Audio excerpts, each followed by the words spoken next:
This is Tim Bryce with my column entitled Status Symbols. Have you ever heard the expression, the guy who has the most toys wins? This was obviously invented by someone keenly aware of status symbols.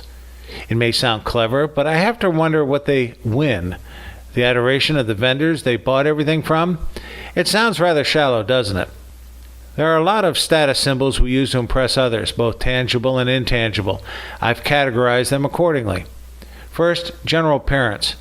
An expensive power suit is used to denote your corporate status, whether worn by men or women. Your hair is also very important, not just how it is cut or styled, but who does it for you.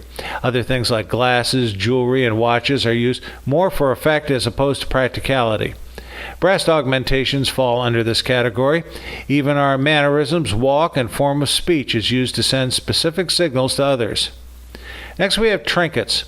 The latest technology always makes an impressive status symbol, be it a computer, a cell phone, a TV or camera, a game, or whatever.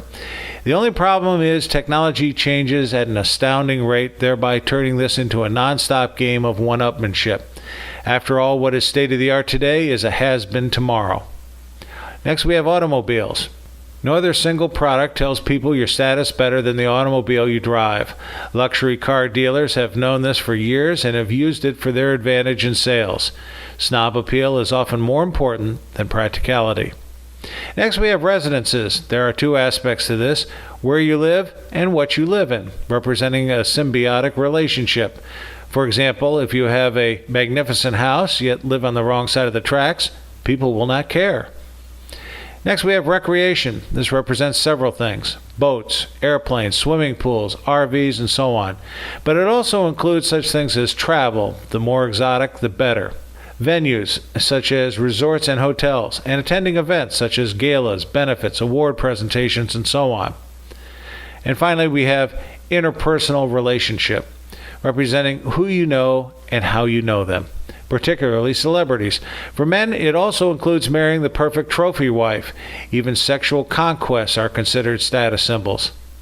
Status symbols are a form of communication. It's our attempt to try and tell others who we are, and we're all probably guilty of using such symbols at different points in our lives.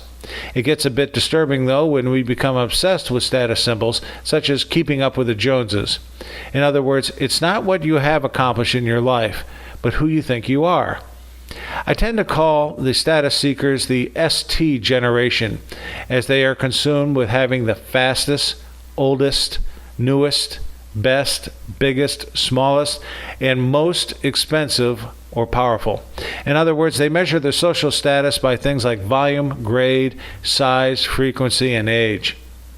Like anybody, I like nice things, but I can't say I'm easily impressed by status symbols anymore, as I tend to think they're impractical and costly.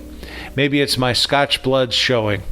I tend to be more impressed by people whose actions speak louder than their symbols, such as finding a cure for disease, an architect who designs a skyscraper, or the contractor who actually builds it. Looks may be important, but they can also be deceiving. As for me, I'll take actions and accomplishments over status symbols any day of the week. Like I said, what do you win with status symbols? Friends, keep the faith.